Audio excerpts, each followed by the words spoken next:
Well, it's always good to take a retry, right? I'm so bad at this thing.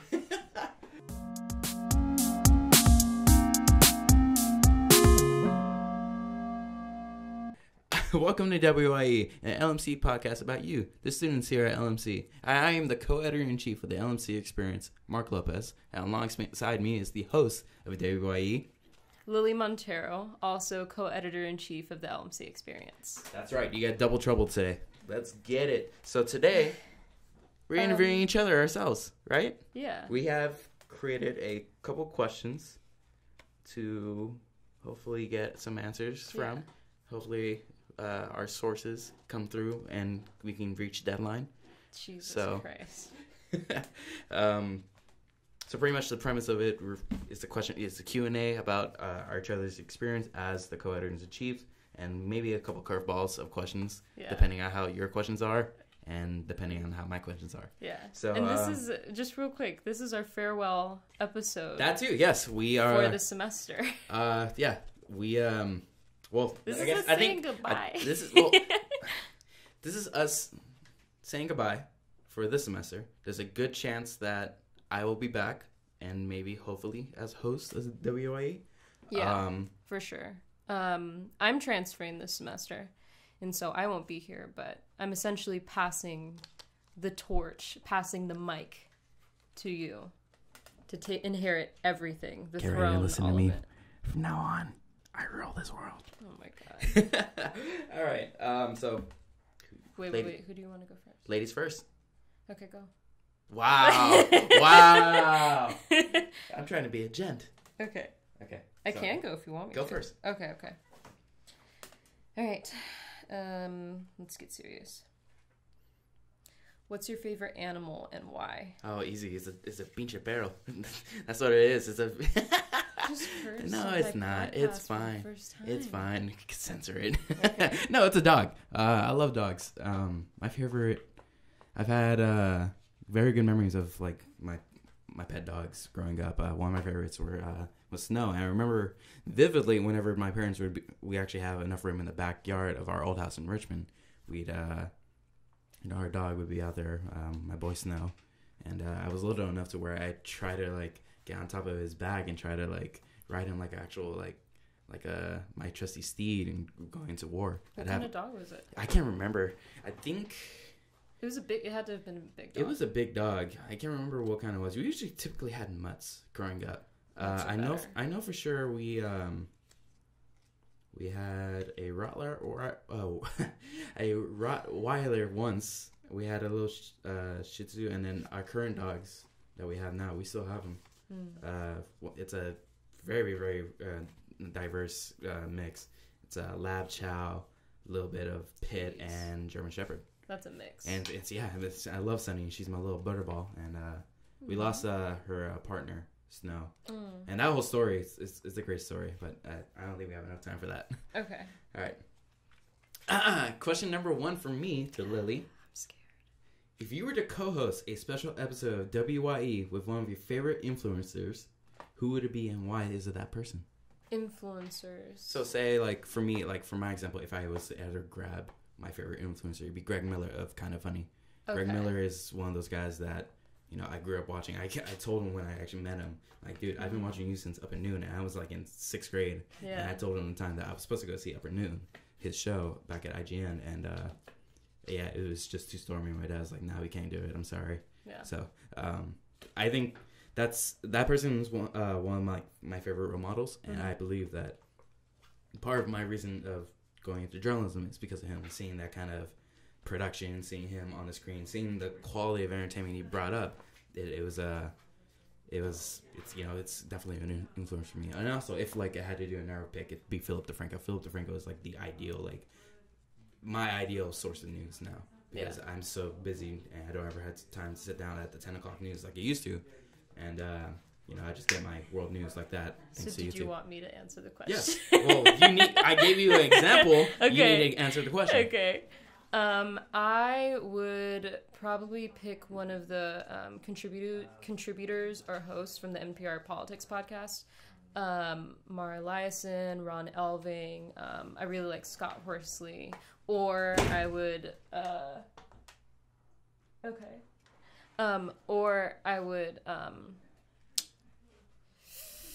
get Michael Barbaro of the New York Times from the Daily. I listen to all of them, like, all the time. NPR and the New York Times are kind of my jam in terms of politics. I don't listen to anything. I don't listen to anything low key. It's all news for me all the time, all day. For me, it's mainly entertainment. And, I don't do that. I know Phil DeFranco's mainly news, but he's considered entertainment in my opinion. Yeah. But yeah, your turn. Okay. You've kind of already done it before, but compare your very first story versus your last story here at the LMC experience. And how do you think that you've grown? I think what I've grown is that I've actually been able to recognize AP style. Yeah. I think for the first story, I don't know, actually, thinking back. I obviously got to credit Jesus kind of for...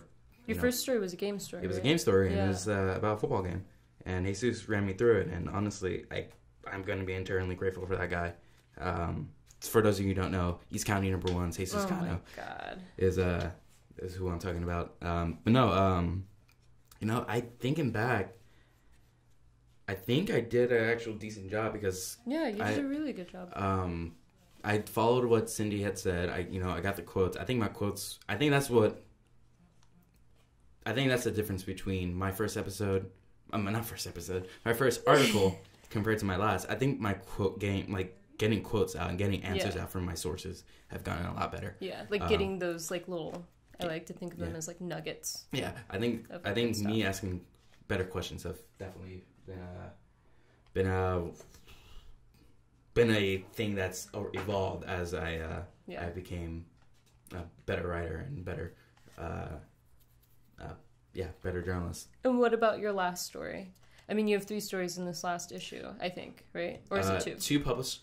2 published. As a print, and then 1 will be going online as an exclusive. Yeah. So from those, whichever one's your strongest, compare it to your last. I think first. I mean, it's ironically, it's another game story. I think the baseball story is such a good story because I recap 2 of the games. It shows the struggle of both the LMC baseball team in the first game, and then the high comeback, literally the heist of the season for the Mustangs. Yeah. And then on top of that, I was balancing live tweeting for that article. Yeah. And also doing event coverage and also taking photos. Yeah. And it was triple threat. It was a triple threat, and honestly, I think just the balance of getting stuff done at an event is something I'm still learning. Mm-hmm. But I think it's something that's evolved so much better because I wasn't there. I didn't have a professional Twitter at the time when I did my first one. Yeah. But I knew what I could like how to format my tweets and stuff like that if I did have one. I know my second game story I covered for LMC, Jesus actually put a challenge out for me saying, text me updates for the game. Yeah. And pretend like it's Twitter. Nice. Nice. I didn't know that he did that for you. Yeah, he did that. And even when this past game, he texted me saying, "Good job on the tweeting." Nice. I see Marc's been going off on Twitter. So, like I said, honestly, I gotta thank Jesus for everything. Yeah. So.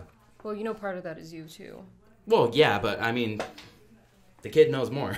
Yeah. Yeah. So. He's been a good mentor. All right. Well, since we're going to be talking about stories and sources, Lily, how long have you been as a journalist? This is not the official question, but okay. How many semesters have you been in journalism and doing the experience? Let me see. Fall 2017, I had a handful of stories that went in. And then spring 2018, I was copy chief. And then last semester, co-editor, and this semester co-editor. So I think that's 4 semesters. Okay. So, for the official question, what is the one connection you are most grateful for, and the one connection you will miss the most? Oh no. Connection in terms of stories or people I've worked along with. I think, ironically, it's gonna be the pun intended. Your best experience with the source, a event coverage. So say like for me, like right now, honestly, being able to talk to our president, I think that's so cool to me. Yeah. So he's always a good source. He's such a good source, and he's such a great guy. And I think that's one connection that's for sure like a cool one. That's an example. I think on kind of like a like they're always there for me kind of source. I think everybody in student life. Like Teresa Archaga, John Nguyen, anybody from LMCAS, Dale, Jessica Wilson, Tyra Cobbs, Christian Ortiz. I just recently like started developing that connection with him. Everybody who's in student life, they're always extremely helpful. They always give me information to get me where I'm going. And they're all just really nice. Like, I've had good conversations in there. And our previous co-editor-in-chief, Perry, like, that was his hangout spot. And I think they're just good people. They're just really good people. I love them and appreciate them a lot. They always come through for me. In terms of, like, I mean, obviously Cindy is the best and most developed relationship, I think. The relationships I've developed with my two co-editors, you, and obviously Perry, can't be understated. Because doing this position is really hard. And I think that you always need that support. But in terms of, like, mentorship and, like, understanding the full... How would you even say, like, the full image of what it means to be an editor-in-chief? Like, and just being a person. I couldn't think... I couldn't thank Cindy enough. Like, she's, like, just so like gentle and sweet and understanding and supportive. I think one of the things she asked me the most is, what can I do to support you? And I just, it means a lot to me. So yeah. All right. Oh, it's my turn. Yeah. Okay. This is on topic. What's your best Cindy, Eric, or Curtis memory? Damn, that's hard. Yeah. That's really hard. Well, you get to choose from three people, so. I think, honestly, it's when I'm the most vulnerable with them. Yeah. Because I've had moments where I've been at my low. And usually, I don't know why, but for some reason, the teachers are way more approachable when it comes to this kind of stuff. But I don't think Curtis have seen me at my low, but no, we did have a moment, but yeah, I think Cindy, when I first got into journalism 100, the mass comm class, right? I think when she noticed that I was just tired constantly and like reached out like, hey, what's going on? Yeah, and we had that talk. It was just like great. Eric, I had a good moment with him. I'm not going to go into the reason why that moment with Eric because it's private. But yeah, I had a good moment with him. And then with Curtis, it was about just like trying to get people on the same page. Yeah. And I had pulled him to the side like, dude, I don't know what the hell I'm supposed to do. And just, and I think that's one of the most, and that was just recent actually, thinking about it. So these are all your most impactful moments? I think they're more impactful, yeah, honestly, because, knowledge is passed down from generation to generation, and honestly, they obviously we're at school, so they taught me a lot. Yeah. And I think those moments is when I'm at my low, and they brought me back up. Is where it shines the most. Yeah. Cool. Yeah. So I don't have anything like that. All right. How important is it for students to be informed about their school, in your opinion? Ooh, it is so important.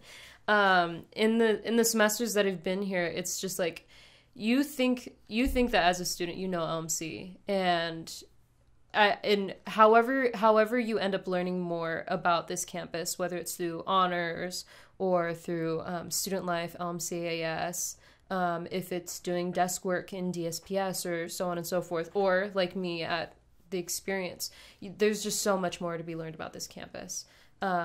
Like, I think that at LMC, one of the biggest issues that we have is that we kind of all go into our little niche spaces and little communities on campus. And unless there's a deliberate effort to have those communities overlap, there won't be a lot of communication, because I mean, it's a junior college. People are trying to get in and get out, so they go to class and they leave, and people have work and they have families and so on and so forth. But it's like learning who our president is. Bob Cradiville is the president. Like learning about our deans. There's so much more. Like just a month ago, it's really dumb, but I didn't know about what is that called? Like the little auto center over here. Yeah, the mechanic shop. Yeah, the mechanic shop. It's crazy. I walk past that place all the time, and I didn't realize, like, oh, there are people in there learning about how to work on their cars. I can go get my oil change there. I can go get work done there if I go and like sign up for it. I didn't know that, and I think that it's just ridiculously important for people to know about these things too, is because all the people you meet, they're all going to teach you something different about the campus. And like, even just in terms of like scholarship opportunities, knowing this campus and knowing your resources and who can help you and who can direct you, it's all extremely important. That just cannot be understated. You need to learn more. Go explore this campus more than you think that you already have. All right.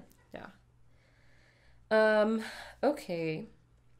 What do you think was our biggest strength as a partnership? And then what do you think was our weakest? Okay, I can easily say the weakest is you're not emotional. What do you mean? You're not sympathetic enough. I am. Well, what do you mean? There's moments we've had, private moments where it's just like... I know I'm a hard ass. Yeah, but, I mean, I think that's also where you're kind of your strongest. Because you keep it real. Well, I think in terms of our friendship, like, I'm very solution-based. Yeah. And that's kind of how I am with everybody. I'm not, I'm just not that touchy-feely. Like, I am. I totally am. I'm so sorry. It's all going to be... No, okay. It's like, here's what the situation is. Here's how we can fix it. And, you're going to be okay. That's how I get to the okay part, is just like, here's the fixes. Yeah. I think that's kind of the low, because I'm the opposite. I'm completely sympathetic, and I'm completely like, hey, comfort you first, then solve it. Right. Yeah. But I mean, in terms of our partnership as co-editors in chief, I know that is a. It is. No, that's part of it. Okay. Because I've had moments like this semester was part of like probably one of my lowest moments of the year. Yeah. And not even year of my life. Well, I'm sorry. So I mean, I'm sorry, I'm not more gentle. No, that's fine. But I think what it was is just honestly that best friend mentality that we got into. Because honestly, last semester we rarely talked. Yeah, it's true. I liked you a lot, but it was like from a distance. Yeah, and then this semester we actually got closer and closer, and you coined the term, like, you remind me of my brother a lot. Yeah, so I do. And I think that's... And for the record, I treat my brother the same. Exactly. I'm solution-based. Yeah. So I think that's the strongest part, is that actually we made that bond. Yeah. Yeah, for sure. So it's not business. It was legitimate friendship. Yeah. Yeah. All right. I'm not gonna cry. If the paper was to never exist, what would you be doing here? Oof. Oh, if the paper was to never exist, what would I be doing here? I think I would actually be on the debate team. I think before I was at the paper, I was actually on the debate team. And even though I wasn't like super invested, I think that eventually I could have gotten there, because I really do enjoy debate. It was just something that I needed to practice. But it's actually weird, because being at the experience and writing stories... Like, when I do in-class debates now, I'm a lot better at it than I was before I was at the experience. So they kind of go hand in hand. But yeah, I think I would be doing that, or I would be working on my own podcast. Yeah. Yeah. The paper takes up a lot of my time, and it's worth it. But this summer, like, I just need to get focused and hunker down and do the podcasts I want to do, because I have so many ideas. I have a lot. I don't talk about them a lot, but I do. Nice. Yeah. Okay. So it's kind of up in the air right now. We still need to see how things shake out. Oh. But see where this is going. If you stay, what are you going to change about the way we do things? Everything. Okay. Everything. No. Wait. Second question. Are you going to miss me? Oh, easily. Okay. I don't know, like, the whole... I don't even know if I do stay. So let's actually give context. If we have enough time, do we have context? So long story short, I didn't accept any school because I'm waiting on an appeal notice from the school I want to go to, and then also I need to pass my classes. So that's the context. Damn. If I was, I think I've been coining it as I have a 75% chance of staying. Yeah. And I think the one thing that I'm gonna change the most is I'm gonna make sure we all work like a team. Yeah. Because I don't like the idea of, everyone's on their own. Sure, that's great, but there needs to be still a team. It's like a baseball team. Yeah. You have your designated areas, but you still have to work as a team because there needs to be an offense. Right. So I think that mentality. Another context piece. I played baseball for 12 years, and I think I know what the mechanics of working as a team. Yeah. And I can input that into the paper. Yeah, I think Sorry, I just wanted to say, I think the reason why it's been so hard to foster that is because we're working on getting online. And I think people think that, because everything's going online, I can work at home. I can stay home. I can go out, get my sources, and go home. Like, they're so excited to go home that they don't think that they actually need to be here. And they do. And so it's hard to build those friendships, like our best moments aren't when I'm texting you, hey, can I get an edit on this story? No, it's when we're in the lab and like, we talk and we procrastinate, and that's it makes it more fun. And not only that, but people feel like they're actually a part of something. Yeah. So I think it's just about in the future. It's about striking that balance of yes, we have an online version of the publication. The way we do things is you can access it online from home. Does that mean that you should be home right now? No. Yeah. So yeah, I think that's the one thing I'm gonna change for sure, and also a couple of organizational stuff. Yeah. Yeah. I think your ideas are good for the record. Yeah, I think that's most of what. Actually, there was one thing. We're gonna do headshot day. I know that. I know we're gonna do a photo day for sure. Also, if I do stay. Oh, actually, yeah. I guess I should say, if I do stay, the website's getting overhauled. Cool. I've been a snob about it ever since I joined Cindy's class, and I looked online. I was like, "This website does not look good, or it doesn't flow well either." Okay. So I'm gonna modernize it and hopefully make it more user friendly. Yeah. I think that is my goal for next semester. I think that's good because that's the thing is I felt the same way last semester. It's just I didn't know. I don't have that skill set. I don't have any of that developed. I don't know how to do anything. Luckily, your boy does. He was a web developer for a summer. You have a really good resume to become the next editor-in-chief. Yeah. Well. So I don't know if you'll do it sole or if you'll have a managing editor or a co-editor, but regardless, if you stay, I think the experience is in good hands, and that makes me happy. All right. Well, then that's actually a perfect segue. What words of wisdom do you have for me and other incoming LMC experienced writers? For you, I think I've told you everything. All along the way, all the things that I'm probably... When I have the time to formulate a good message, a good, 3-page paper for you of words of wisdom, I don't know, or, a little memo or whatever. When I have the time to sit down and go over that, it's going to be all the things that we've been discussing in terms of organizational stuff, in terms of... Actually, no. You know what? Scratch all that. All right. Let's start over. My words of wisdom are...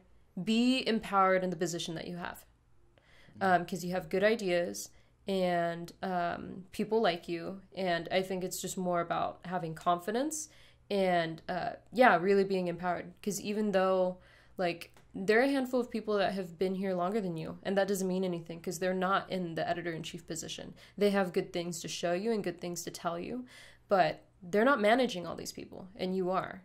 And so you just really need to embrace that. Don't be as much of a hard ass as I was, but take a little bit of that hardness and use it when it's convenient and effective for you. Yeah. That's my word. Those are my words of wisdom. So what about the other incoming people? For incoming people, get invested. Because the more invested we are, the cooler things we can do. Right now, we only have one podcast, and then we have the video cast. I like to separate them that way. Some people call them both podcasts. I just don't. Because it's just different format, I guess. I think Backtalk's a talking head show. Yeah, now that Backtalk has been reformatted, it's Talking Head. So we have like the news and review in terms of Backtalk, and then we have this little human interest interview show for for WYE. And there's just so much more room here, like in this program for bigger projects and stuff like that. And so I think that if you're an incoming staff member, if you're a writer, a photographer, so on and so forth, figure out what your skill set is. Come in here expecting to use it to the best of your ability. Come in here expecting to grow and turning it into really cool projects. Communicate your ideas as well. Yes. Don't be afraid to come into the office. Don't be afraid of me. I'm very open. And usually, whenever people did, I'm like, okay, I kind of like this. I don't know what Lilly would like. So if I'm on my own, I got to make that decision by myself. Yeah. But if there is, I usually like to hear other people's input before we jump on something. Yeah. So I think it's important for us to express those ideas and see like, okay, this is achievable. This is not achievable. Yeah. This is actually a unique idea. Go for it. You know, yeah. I'm going to be supportive no matter what, but I will have to cross, you know, there has to be a fine line. Yeah. You know, I can't just say yes to everything. I let that happen once. That's actually my biggest regret from this semester. Yes. I let that slide once, and I realized, okay, we can't have that happen again. Right. So, yeah. Right. Yeah. And that just goes back to being empowered in your position. Yeah. But the empowerment, too, is also empowering others. Is like, I think one of the things that I need to work on just in general in terms of management style is figuring out how to communicate differently with different people. Because I want people to feel heard while also respecting my position, right? And so, I would say figure out a good way to make everybody feel empowered in the position. Even if it's like, hey, I only have time to do one story every couple weeks, but I really want to be involved in this. Be like, okay, let's craft a really cool story idea for you, or let's figure out what you really like. You know, like we have a staff writer who, like, he just likes to write about music. And so it's like, dude, we always have a spot for you on features. Like, yeah, exactly. You know, and so. I think I gotta play to people's strengths if I stay. Yeah. You know, I gotta recognize it. You know, people, we can, like for me, like my strengths were features, entertainment, and sports. But you challenged me this semester. You actually tried to reach out for the hard stories. You made me do. I shouldn't say made me do. You assigned me, or we mutually agreed to do. Apparently, I guilt people a lot. Not really. Well, that's what Chris said. No, I think you pushed me far enough to actually get into the actual government and politics, even though I hate it. Well, I think I trusted you to do it. I think it's more like, I think you can handle this story, and so I was just like, go do it. Yeah. So I think that was I don't know how to follow it up. Okay. Yeah. Is that all your questions? Yeah, that's basically it. I think that's all my questions. Okay. So I guess you're gonna round it out. You have to do it. Okay. You have to do it. I can't do it. All right, guys. Thank you for listening to this very new project that we started this semester. Thank you for listening to this episode of WYE. And until the next experience, and the next co-editor-in-chief and WYE host. Bye, guys.